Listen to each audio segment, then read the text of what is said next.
guys, this is Dan Seifer from oldburn.com, and what we have here for you today is the HP Veer 4G coming out for AT&T. This is the latest HP phone from when HP acquired Palm, and this is coming out soon for AT&T. We're going to do a quick unboxing and feature tour of it. So you got your standard Palm packaging that we've seen for a few years here now. They've debuted this style of packaging with the Palm Pre, originally back in 2009. So let's tear into it. Opening up the box, right on top, you've got some documentation from AT&T. And then underneath that, there you go, the Veer itself. And the first thing that you notice about the Veer is how incredibly small it is. Putting it in my hand here, as you can see, it is microscopic in size. Still has the familiar form factor of the Palm Pre, with that sliding QWERTY keyboard. Let's give that guy a couple minutes to boot up. Underneath that, you've got some documentation in the holder here. Then we've got your included accessories. This is the charging brick that the USB cable plugs into. Plugs into the wall, snaps out, there you go. Same one that we've seen for a while from Palm. Over here we've got the micro USB cable.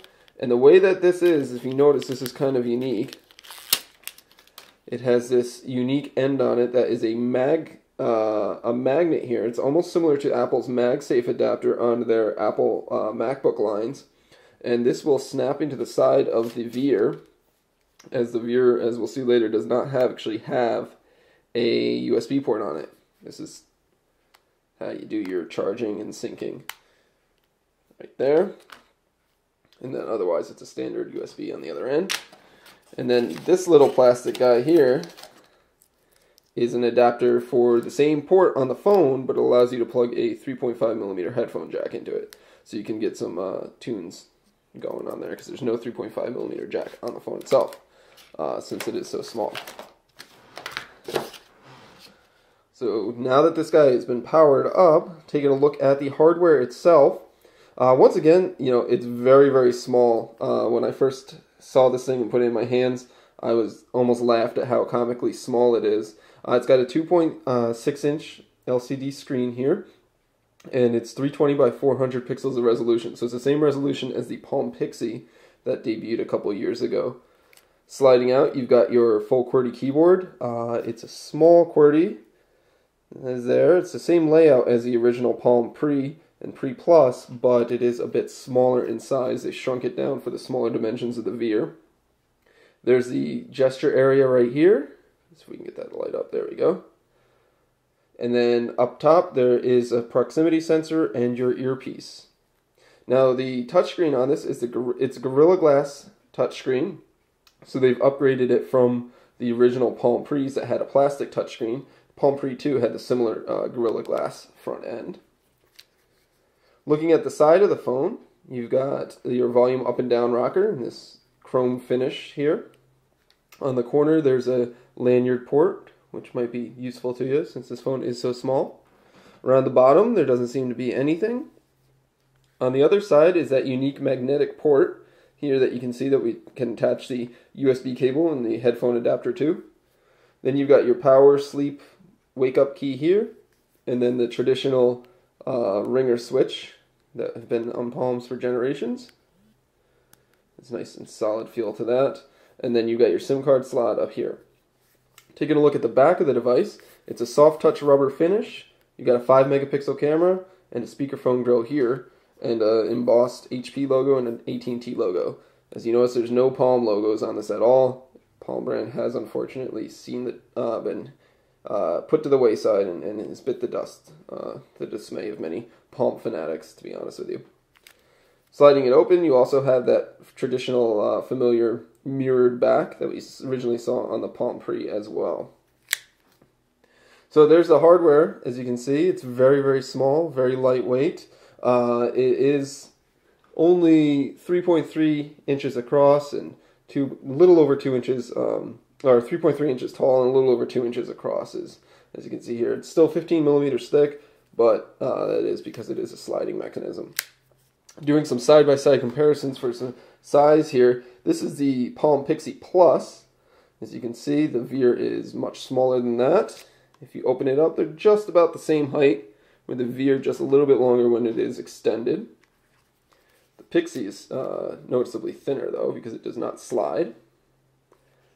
Then we've got an original Palm Pre here that came out for Sprint back in 2009. You can see it's a similar design as the Veer here, but the Pre, as you can see, is much larger. The Pre has a 3.1-inch screen, much bigger keyboard, as you can see.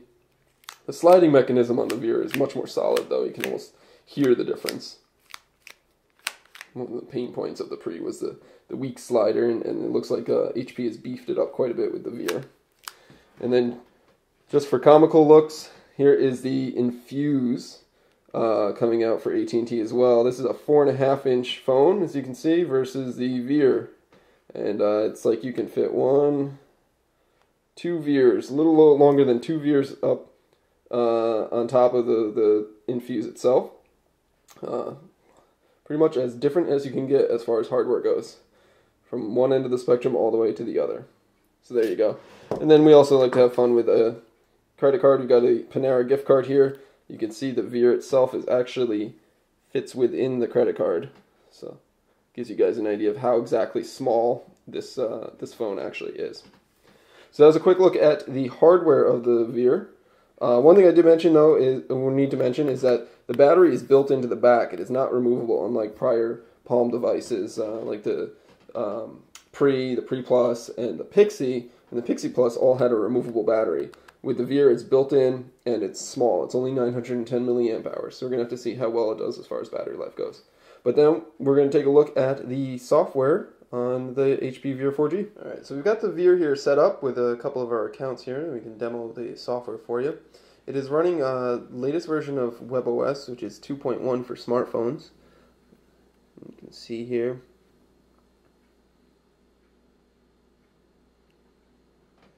Opening up the device info app.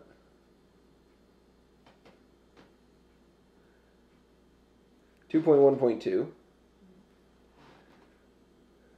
And it's the same WebOS that we've seen for a while now. Of course, with version 2.0 came a lot of improvements to the operating system. It's very fast and slick on the Veer, as you can see. It's quite snappy, a bit snappier than we saw on the older devices like the Pixie or the Pre. The Veer is powered by an 800 megahertz processor that helps scoot through menus and stuff like that. You got your Just Type search box up here that you can initiate a quick and easy search.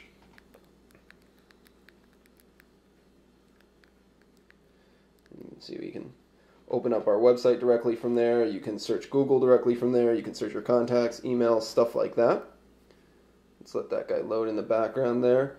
Over here you've got your dialer, which is familiar to WebOS users that we've seen before. Next to that is your contacts application. We had some trouble getting our Google Contacts account in, so this is just another contact demo account that we have. And you can scroll through, you can see it supports pictures, you can set up favorites if you'd like. Taking a look at the email client.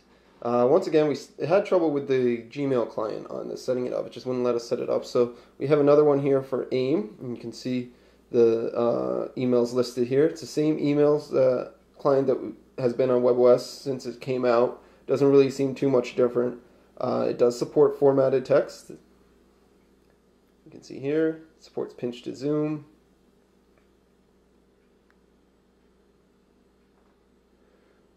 Deleting emails is done by swiping like so, and it just deletes it right there.